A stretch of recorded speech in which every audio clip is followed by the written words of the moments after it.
That was a dicey landing there, boys. But we made it. Hey, I don't recognize you. You must be new here. We could always use a hand. Do you love democracy? Do you love spreading it throughout the entire galactic empire? Good, because we need a hand. You, sir, join us in becoming a Helldiver.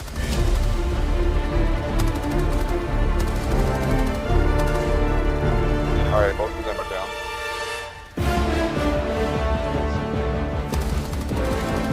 Oh shit, you can destroy that building. Shoot him in the back. Oh fuck, I ran towards him.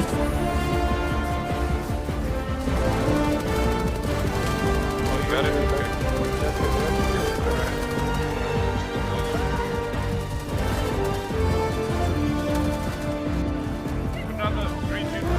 Drop ship right on us. Focus fire.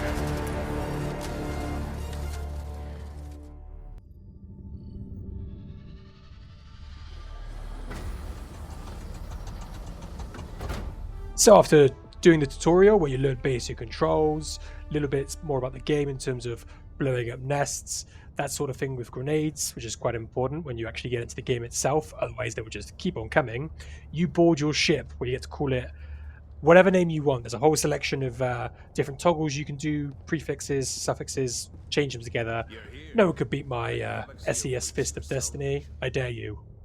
Beat me. Prove me wrong. It's impossible. Anyway, so you're on the bridge of your ship. There are different sections where you can change your weapons.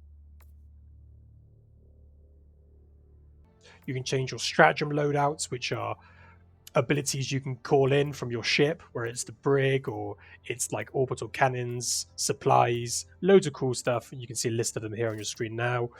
Your appearance. Admittedly, you're wearing armor all the time, so it's only between like skinny and a bit bulkier and male and female voices, that sort of thing. But it's better than nothing.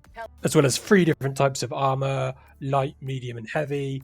All of them give you slightly different stats and in-game performance. So light allows you to run a bit faster and regenerate your stamina, whereas the heavier versions give you a bit more armor, a bit more resistance to explosion, but your regeneration of the stamina is hindered somewhat. So other than weapons, stratagems, armor, etc., the long-term progression of this game is to do with ship upgrades. So there's a section where you can purchase permanent upgrades for your ships that reduce cooldowns for stratagems, waiting times, that sort of thing. Now, to unlock those, you actually have to go in-game itself and you collect something called rare samples or common samples or other ones which I haven't got to yet, but depending on your difficulty, you'll find them scattered throughout all the various maps, collect them, and they go towards your long-term progression, which I think is cool. It gives you like a goal to go towards. And the nice thing is they're shared amongst everybody on your squad. So if one person picks it up, it goes into the pool, and if you die, they get dropped, so you can pick it up again when you spawn back in, or a teammate can pick it up, and at the end, everybody gets access to it all. So very good, nifty feature right there.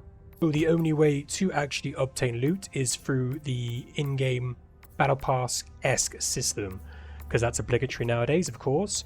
As you can see, there is a free one, which is here. You gain medals through doing certain achievements and stuff within game itself to unlock some medals, I think they're called. Yeah, medals. You can unlock gear, weapons, etc., on a scale here. Now, one of the things that I dislike is the fact that there is a premium service as well. Now, it is true you can collect some of these premium currencies in-game, and they're somewhat generous, and the cost for some of the gear is relatively inexpensive.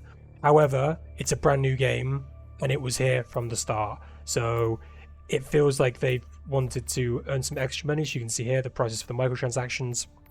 It leaves a bit of a bad taste in the mouth, that is for sure. Why can't they have just included everything, and then maybe a few months later, further development, add new content? Because currently what they've done is they've made all this content and they're putting some of it behind a paywall. So most of it's cosmetic. Maybe you could say it's somewhat pay to win, but given the fact that, you know, it's a co-op game, it's not super competitive, being able to have an incendiary shotgun, who really cares? But it would have been nice to have them included so everybody could purchase them right off the bat. And last but not least, what you can do on board your ship is survey the galactic map.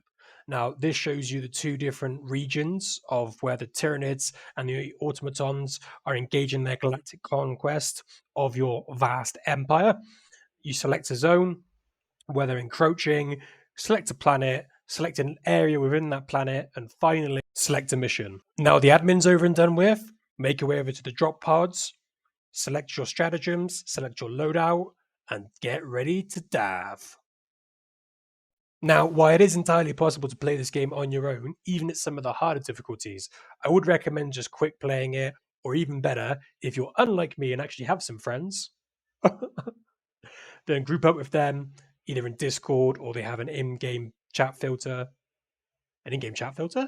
An in-game chat that you can use, which I would highly recommend. It's so much more fun. The communication you have with your friends or strangers, the random shenanigans that goes on, the team killing accidental shenanigans, everything else is just great. So I'd highly recommend playing this, if not with friends that you actually know, at least with quick play, and get some randoms in there as well. As I did say, you can play on your own. This game's really catered for that four-player co-op on mic experience, and it's bliss.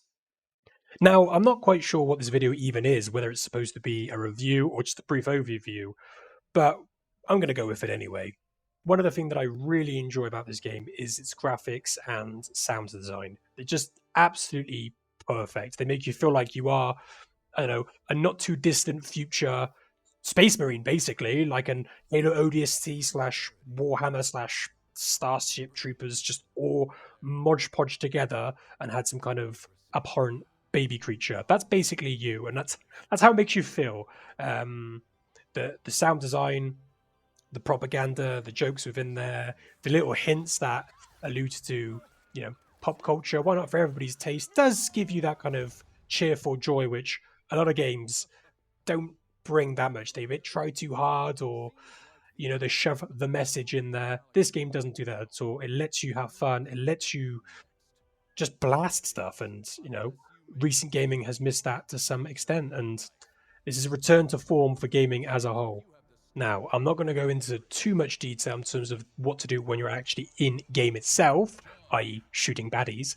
But what I will say is the general gameplay loop is extremely satisfying. Drop down, complete missions, run to objectives, complete more missions, and kill loads of stuff in the meantime. What's not to like? You call them big gunships.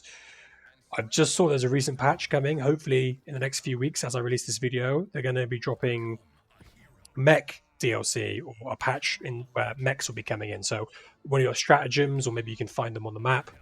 Who knows? But mechs, hey, bring them on. That's all I can say. Other than that, that's been pretty much it. Again, I don't know what the hell I'm even doing, to be honest.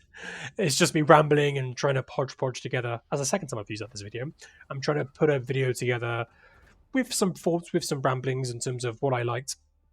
Again, the cash shot a bit iffy, and the technical difficulties, while I still crash occasionally, on the whole are okay. That's just going to get better with time, no doubt. And this game has been a blast. I'd highly recommend it. Helldivers 2, Steam. I don't know if you can get it elsewhere, but yeah, really good fun. Pick it up, and yeah, let me know in the comments if you liked and enjoyed this video. I'm going to end it here because this is a rambly mess, and I have no idea what I'm doing. So catch me on Twitch. Bye.